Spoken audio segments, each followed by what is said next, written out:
Hello दोस्तों, आप सभी का स्वागत है मेरे आज के खास ब्लॉग में। आज का ब्लॉग बहुत ही पावन अवसर पर बनाया जा रहा है और ये गणेश जी की मूर्ति जो आप देख रहे हैं ये मेरे मोहल्ले में रखी गई है। गणेश चतुर्थी के दिन ये मूर्ति रखी गई थी। बोलिए गणपति बप्पा मोरिया। और ये पार्थिव शिवलिंग है और माता पार्वती और गणेश जी, इनकी पूजा संतान सप्तमी वाले दिन होती है। तो हमारे घर में आज पूजा है संतान सप्तमी की। पार्थिव पूजा सबसे पवित्र पूजा मानी जाती है।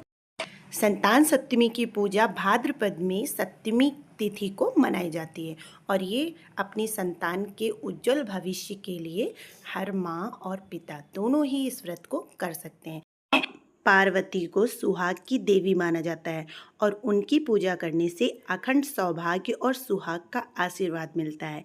इस दिन महिलाएं अपने सुहाग का सामान चूड़ी, बिंदी, सिंदूर, आलता और मेहंदी माता को अर्पित करती हैं।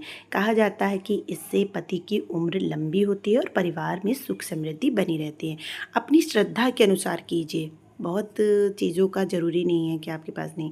अब गणेश जी का और शिव जी का रुद्राभिषेक हो रहा है, जो कि दूध और घी, दही इन सब चीज़ों से होता है।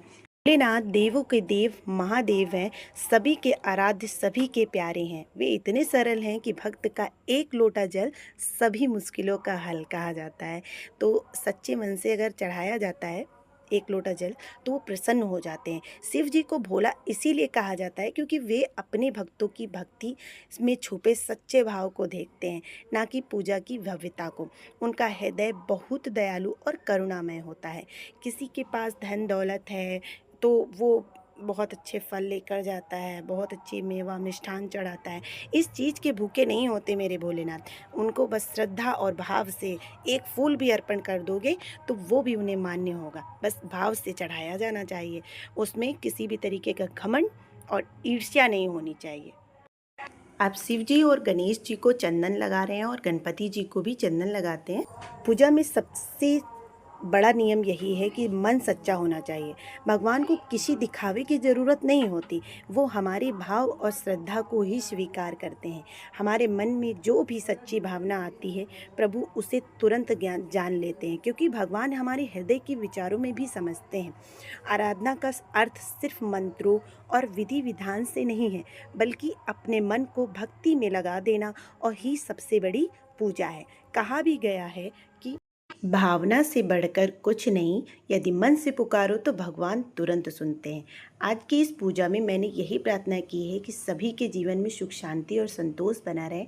प्रभु की कृपा से हर घर में मंगल बना रहे। भगवान के चरणों में 7 तरह के हम फल भी चढ़ाते हैं। संतान सप्तमी में ये भी बहुत ज़रूरी माना जाता है, 7 तरह के फल चढ़ाना। 7 तरह के फल इसलिए चढ़ाए जाते हैं क्योंकि सप्तमी होती है और सप्तमी में 7 तरह के फल चढ़ाने के लिए आपको 14 फल लाने होंगे। जो भी 7 आप फल लाएंगे उसको डबल लाना है और उसे आप 7 दान के लिए निकालेंगे और 7 आपको खुद स्वयं खाने होते हैं। और 14 पुए बनते हैं जो कि 7 आपको खुद खाने होते हैं और 7 आपको दान में देने होते हैं। तो सप्तमी में इसका बहुत महत्व होता है।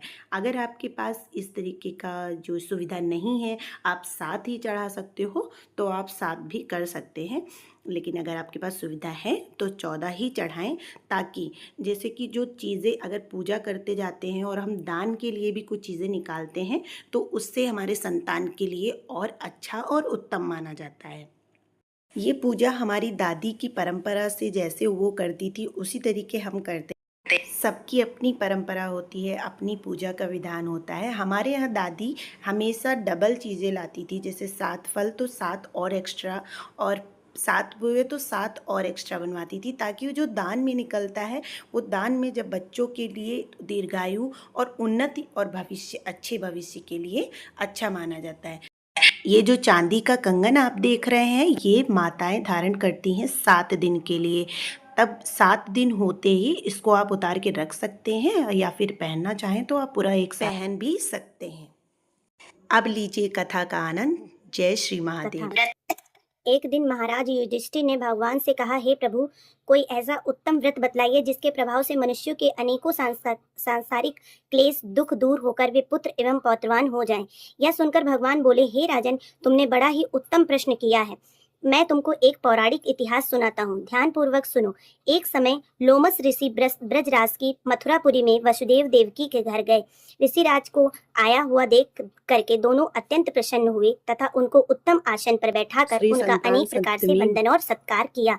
फिर मुनि के चरणोदक से अपने घर तथा शरीर को पवित्र किया। वह प्रसन्न होकर उनको कथा सुनाने लगे। कथा की कहते लोमस ने कहा कि हे देवकी, दुष्ट दुराचारी पापी कंस ने तुम्हारे कई पुत्र मार डाले हैं, जिसके कारण तुम्हारा मन अत्यंत दुखी है। इसी प्रकार राजा नहुस की पत्नी चंद्रमुखी भी दुखी रहा करती थी, किंतु उसके संतान सप्तमी का व्रत विधि विधान से सहित किया, जिसके प्रताप से उनको संतान का सुख प्राप्त हुआ। यह सुनकर देवकी ने हाथ जोड़कर मुनि से कहा, हे ऋषिराज, कृपा करके रानी चंद्रमुखी का संपूर्ण वृत्तांत तथा व्रत का विस्तार सहित मुझे बताइए, जिससे मैं इस दुख से छुटकारा पा सकूं। लोमस ऋषि ने कहा कि हे देवकी, अयोध्या के राजा नहुस ने उनकी पत्नी चंद्रमुखी अत्यंत सुंदर थी।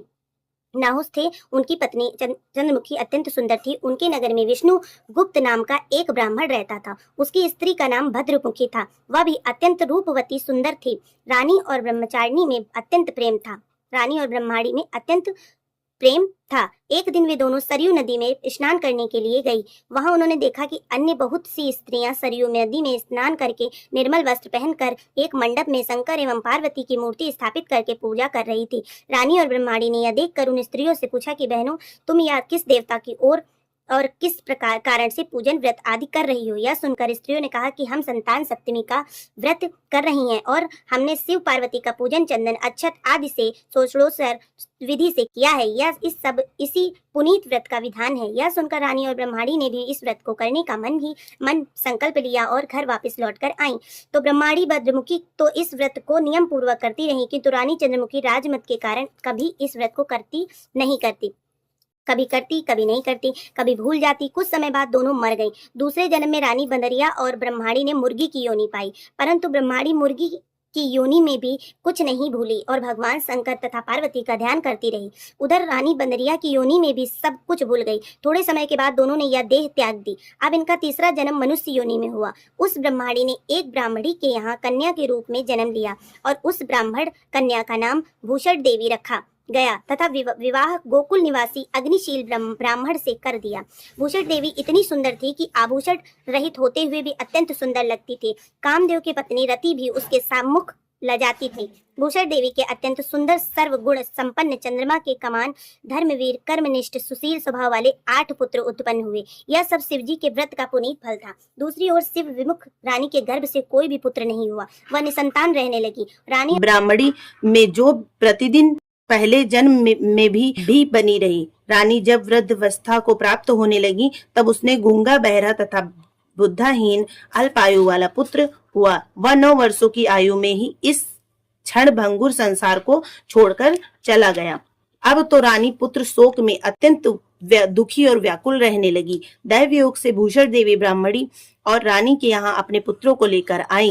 रानी का हाल सुनकर उन्हें बहुत दुख हुआ, किंतु इसमें किसी का क्या वश। कर्म और प्रारब्ध के लिखे को स्वयं ब्रह्मा भी नहीं मिटा सकते। रानी कर्म जुत की भी इसी कारण इसे दुख भोगना पड़ा। रानी पंडितानी के इस वैभव और 8 पुत्रों को देखकर उसके मन में ईर्ष्या करने लगी तथा उसके मन में पाप उत्पन्न हुआ। उस ब्राह्मणी ने रानी का संताप दूर करके निमित्त अपने 8 पुत्र रानी के पास छोड़ दिए। रानी ने पाप के वशीभूत होकर उन ब्राह्मणी के पुत्रों की हत्या करने के विचार में लड्डू में विष मिलाकर उनको खिला दिया, परंतु भगवान शंकर की कृपा से एक भी बालक की मृत्यु नहीं हुई। यह देखकर तो रानी अत्यंत ही आश्चर्यचकित हो गई और इस रहस्य का पता लगाने का मन में ठान लिया। भगवान की पूजा से निवृत्त होकर जब भूषण देवी आई तो रानी ने उससे कहा कि मैंने तेरे पुत्रों को मारने के लिए इसमें जहर मिलाकर लड्डू खिला दिया, किंतु इनमें से एक भी नहीं मरा। तूने कौन सा दान पुण्य व्रत किया है जिसके कारण तेरे यह पुत्र नहीं मरे और तू नित नए सुख भोग रही है? तेरा बड़ा सौभाग्य है। इनका भेद तू मुझसे निष्कपट होकर समझा। मैं तेरी बड़ी ऋणी रहूंगी। रानी के ऐसे दीन वचन सुनकर भूषण ब्रह्माणी कहने लगी, सुनो, तुमको 3 जन्म का हाल कहती हूँ, सो तुम ध्यान पूर्वक सुनना। पहले जन्म में तुम राजा नहुस की पत्नी थी और तुम्हारा नाम चंद्रमुखी था। मेरा भद्रमुखी था और ब्रह्माणी थी।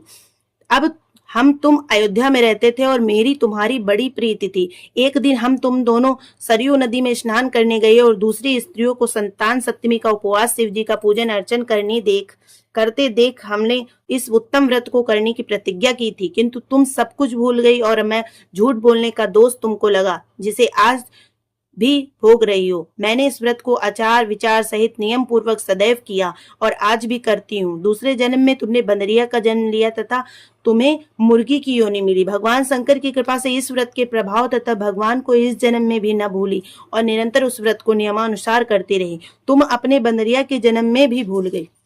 मैं तो समझती हूँ कि तुम्हारे ऊपर यह जो भी भारी संकट है उसका एकमात्र यही कारण है और दूसरा कोई कारण नहीं हो सकता। इसलिए मैं तो कहती हूँ कि आप अभी संतान सप्तमी के व्रत को विधि सहित करिए, जिससे तुम्हारा यह संकट दूर हो जाएगा। लोमस ऋषि ने कहा, हे देवकी, भूषण ब्राह्मणी के मुख से अपने पूर्व जन्म की कथा तथा व्रत संकल्प इत्यादि सुनकर रानी की पुरानी बातें याद आ गईं और पश्चाताप करने लगी तथा भूषण ब्रह्माणी के चरणों में पड़कर क्षमा याचना करने लगी और भगवान शंकर पार्वती जी की अपार महिमा के गीत गाने लगी। उस दिन से रानी के नियमानुसार संतान सप्तमी का व्रत किया, जिसके प्रभाव से रानी को संतान सुख भी मिला तथा संपूर्ण सुख भोग कर रानी शिवलोक को गई। भगवान शिव शंकर के व्रत का ऐसा प्रभाव है कि पथ भ्रष्ट मनुष्य भी अपने पथ पर अग्रसर हो जाता है और अनंत ऐश्वर्य भोग कर मोक्ष प्राप्त करता है। लोमस ऋषि ने फिर कहा कि देवकी, इसीलिए मैं तुमसे भी कहता हूँ कि तुम भी इस व्रत को करने का संकल्प अपने मन में करो और तुमको भी संतान सुख मिलेगा। इतनी कथा सुनकर देवकी हाथ जोड़कर लोमस ऋषि से पूछने लगी, हे ऋषिराज, मैं इस पुनीत उपवास को अवश्य करूंगी, किंतु आप इस कल्याणकारी एवं संतान सुख देने वाले उपवास का विधान, नियम, विधि आदि विस्तार से समझाइए। यह सुनकर ऋषि बोले, हे देवकी, यह पुनीत उपवास भादो के महीने में शुक्ल पक्ष की दशमी के दिन किया जाता है। शुक्ल पक्ष की दशमी लिखा है वहाँ, शुक्ल पक्ष की सप्तमी के दिन किया जाता है। उस दिन ब्रह्मा मुहूर्त में उठकर शुक्ल पक्ष की सप्तमी के दिन किया जाता है। उस दिन ब्रह्मा मुहूर्त में उठकर किसी नदी अथवा कुएं के पवित्र जल से स्नान करके निर्मल वस्त्र पहनने चाहिए। श्री शंकर भगवान का जगदम्बा पार्वती जी की मूर्ति की स्थापना करें। इन प्रतिमाओं के सम्मुख सोने चांदी के तारों का अथवा रेशम का एक कंगन बनवावे और कंगन में 7 गांठें लगवानी चाहिए। इस कंगन को धूप दीप अष्टगंध से पूजा करके अपने हाथ में बांधें और भगवान शंकर से अपनी कामना सफल होने की प्रार्थना करें।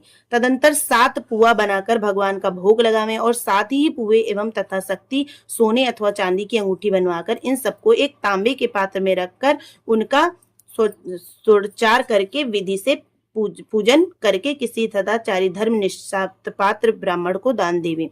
उसके पश्चात 7 पुआ स्वयं प्रसाद के रूप में ग्रहण करना चाहिए।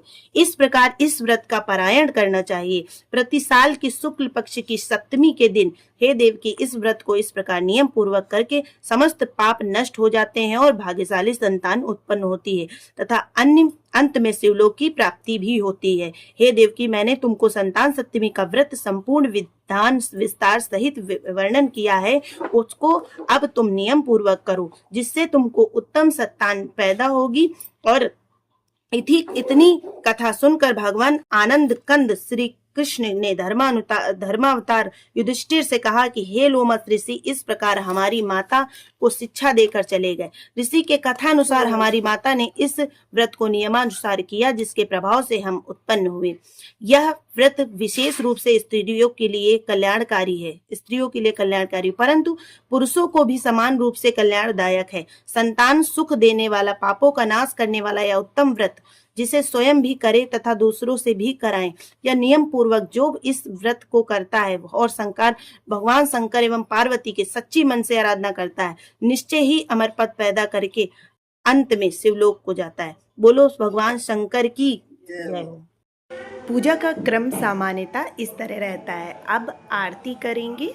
और ये था मेरा आज का संतान सप्तमी और गणेश पूजन व्लॉग, जो कि मैंने बहुत मेहनत से बनाया है। और अगर आपको अच्छा लगा हो तो प्लीज़ लाइक शेयर करें, ताकि और भी लोग इस पावन व्रत के बारे में जान सकें। आप सबका साथ और आशीर्वाद ही मुझे और वीडियो बनाने की प्रेरणा देता है। मिलते हैं फिर अगले ब्लॉग में, तब तक के लिए जय गणेश, हर हर महादेव।